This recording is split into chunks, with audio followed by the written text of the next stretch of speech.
یہ حویلی کیا تھی؟ ایک محل تھا جس پر 45 کمرے تھے۔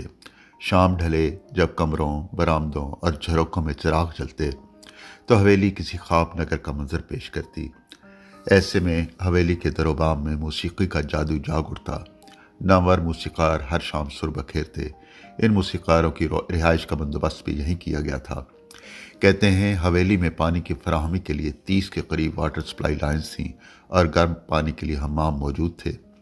میں حویلی کے در و بام پر نگاہ ڈالتا ہوں جہاں سردار سجان سنگھ کی محبت کی جھلک نظر آتی ہے۔